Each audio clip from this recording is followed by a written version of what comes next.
Oke, Assalamualaikum warahmatullahi wabarakatuh para sahabat Laman Inspirasi. Jumpa lagi di podcast Laman Inspirasi, tempat berkumpulnya orang-orang yang menginspirasi di Kabupaten Melawi. Apabila Anda mencari inspirasi, Anda tepat berada di podcast Laman Inspirasi. Hari ini saya berada di sekolahan lagi. Saya ada di sekolah SMPN 1 Blimbing. Dan hari ini saya sedang bersama Ibu Raminah. Iya, Raminah. Ibu Raminah ini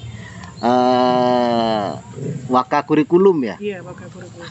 Saya biasanya kalau sekolah dulu ngelihat waka kurikulum tuh agak serem biasanya. Kalau udah waka kesiswaan, waka kurikulum tuh biasanya agak horor nih Gun. Tapi kayaknya ibu ini nggak horor ya, kayaknya baik kok kayaknya.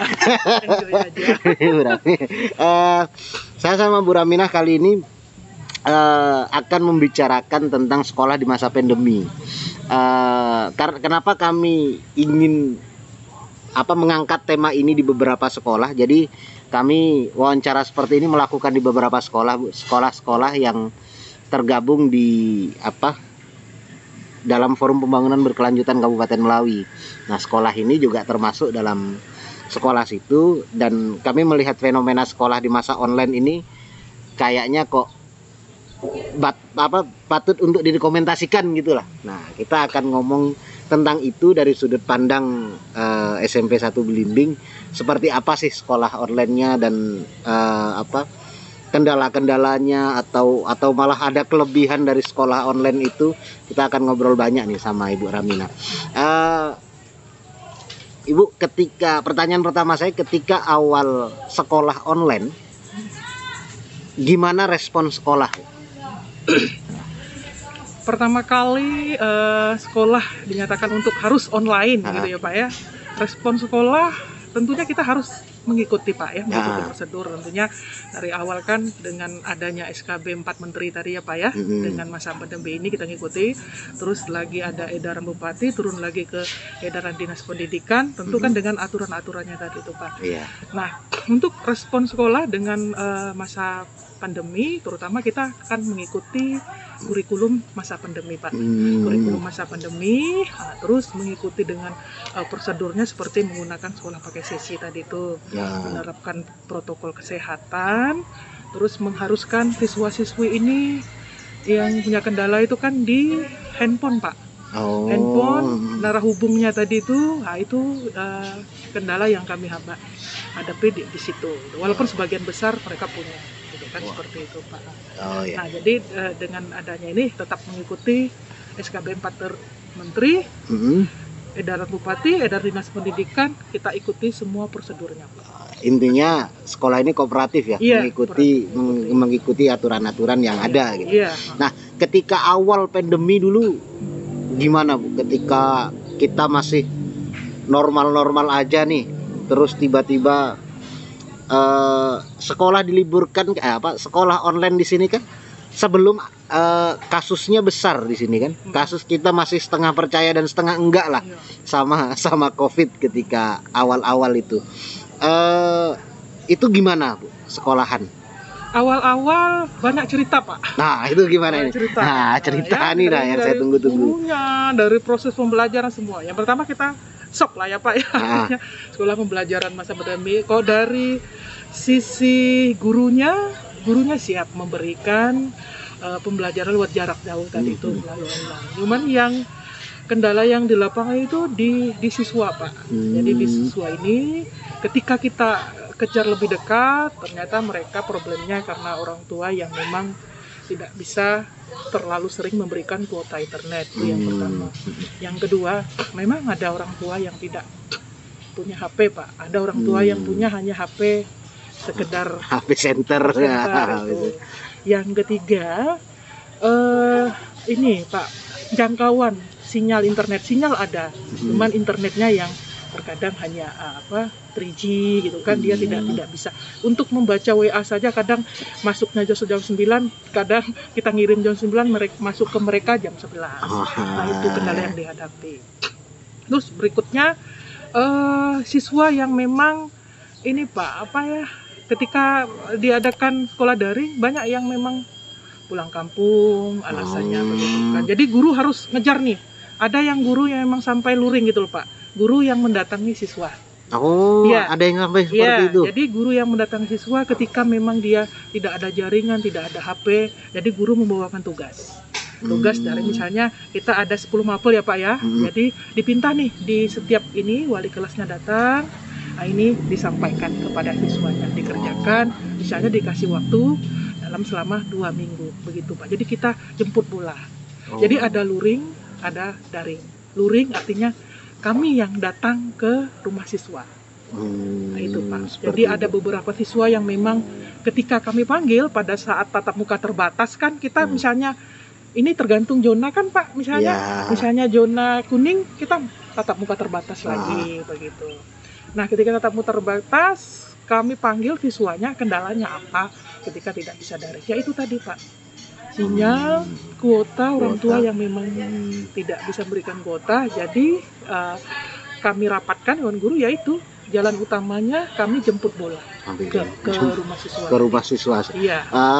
Iya, para sahabat Laman Inspirasi perlu tahu bahwasannya, nah ini kebetulan sekolah-sekolah yang dalam FPB ini, dalam volume pembangunan berkelanjutan Kabupaten Melawi, itu sekolah-sekolahnya lumayan berada di desa-desa. Jadi nah, sekolah sini menurut saya kondisinya jauh lebih baik karena di sini dekat jalan raya, tapi walaupun dekat jalan raya di sini bukan berarti sinyal itu baik-baik saja.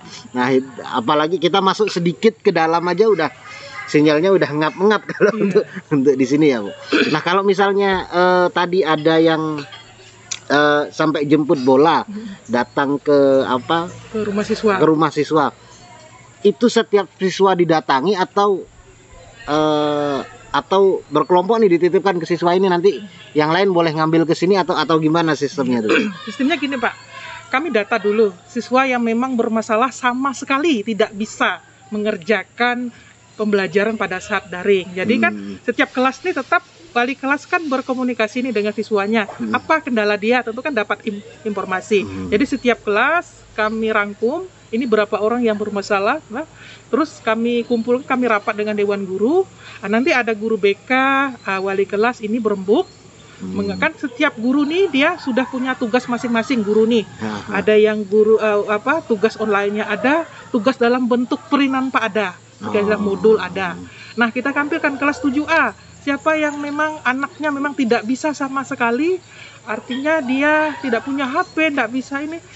Ada yang kita suruh datang ke sekolah gitu Pak. Jadi walaupun ada yang jemput bola, ada yang datang ke sekolah. Kalau yang jemput bola itu dia yang memang tidak bisa, tidak ada kendaraan, ada dia tinggal tempat orang, dia sungkan mau minta antar itu Pak. Yang biasa kami jemput bola itu.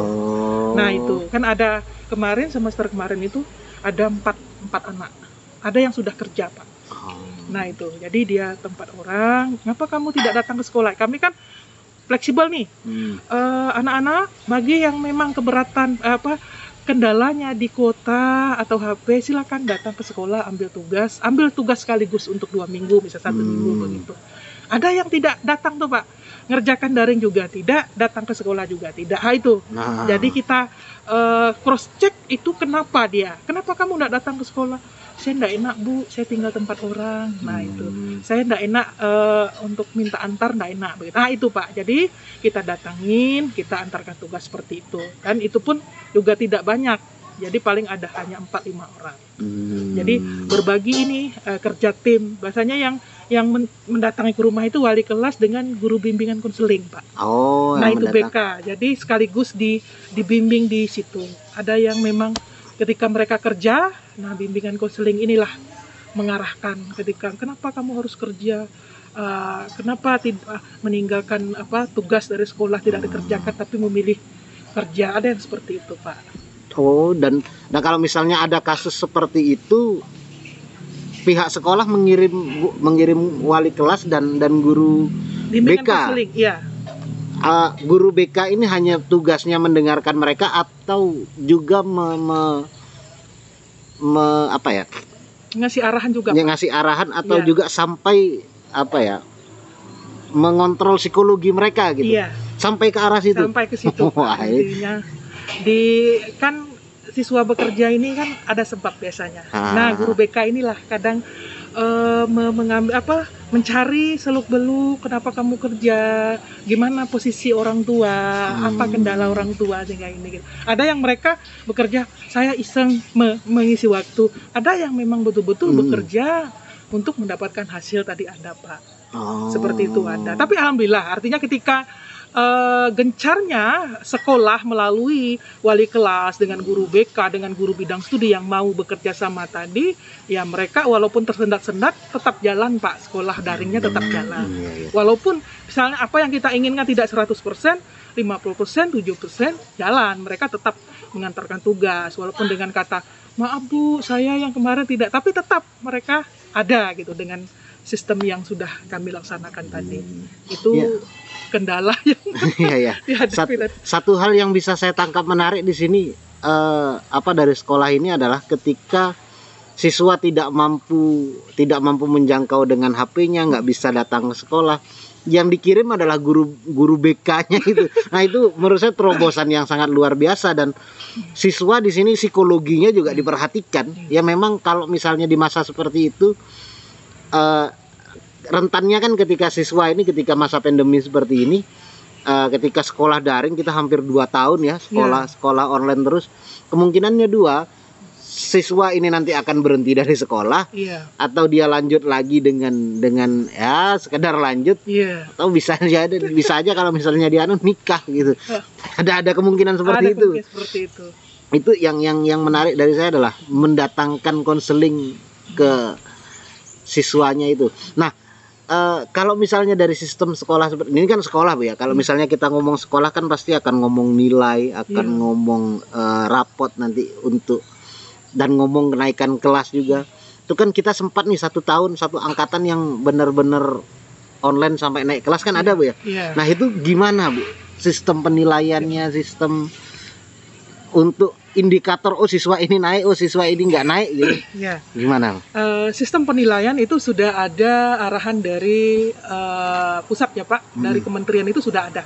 Alurnya Permendikbudnya ada itu. Penilaiannya. Terus diturunkan lagi ke Dinas Pendidikan, dapat jabaran itu. Jadi yang sistem penilaian masa pandemi sesuai dengan arahan kementerian itu Pak, kan artinya nilai-nilai dari tugas-tugas yang pertama, tugas apapun baik dalam bentuk portofolio, dalam bentuk video, yang penting tugas itu. Jadi tidak ketika sekolah tidak sanggup menyelenggarakan misalnya ulangan online misalnya, kalau ulangan online ya kendalanya tadi ada siswa yang tidak bisa ikut ulangan tadi kan Pak. Nah penilaian itu ya dari tugas-tugas tadi, misalnya siswa contoh gitu portofolio, tugas dalam bentuk misalnya dalam bentuk tertulis gitu ya Pak ya. Misalnya siswa dalam bentuk tertulisnya ada 5 tugas. Bagaimana kalau siswa hanya mengumpulkan 1 tugas saja begitu. Tapi dia misalnya ada mengerjakan tugas dalam bentuk membuat video atau membuat salinan apa begitu. Yang penting dia ada mengerjakan tugas dalam bentuk apapun. Jadi tidak mesti harus dalam bentuk ujian tertulis, tidak Pak. Jadi kami ikut arahan dari yang kementerian tadi dengan Dinas Pendidikan, tugas yang penting anak mengerjakan tugas apapun. Nah itu sistem penilaian. Kalau memang tidak ada sama sekali, bagaimana kalau tidak ada sama sekali, ya kita jemput anaknya datang ke sekolah. Ini tugas ini begitu. Ada yang seperti itu Pak. Ada yang sampai dipaksa siswanya untuk kamu kerjakan inilah. Iya gitu. Kan sekolah tidak diharuskan melaksanakan ujian gitu ya Pak ya, di masa pandemi. Ketika sekolah tidak bisa melaksanakan ujian di masa pandemi kan melalui tugas tadi. Bagaimana ketika anak tidak mempunyai tugas? Kita jemput tadi anaknya, datangkan anaknya, ini loh ulangannya begitu. Dalam bentuk ulangan tertulis kah, dalam bentuk tugas, penting anak ada. Itu Pak sistem penilaian. Berarti sistemnya seperti itu. Dan aturan itu memang fleksibel Bu ya. Aturan yang dari pusat itu memang fleksibel. Kita bisa menyesuaikan diri dengan kondisi kita. Karena kalau misalnya kita mau ngikuti kondisi aturan dari pusat yang benar-benar harus kondisi kita tidak memungkinkan untuk melakukan itu. Cukup menarik Bu. Saya dapat 1 poin yang menarik dari sekolah ini adalah ketika menghadirkan guru BK